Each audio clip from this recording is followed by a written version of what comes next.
ياسين والقرآن الحكيم إنك لمن المرسلين على صراط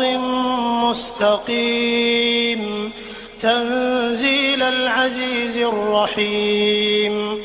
لتنذر قوما ما أنذر آباؤهم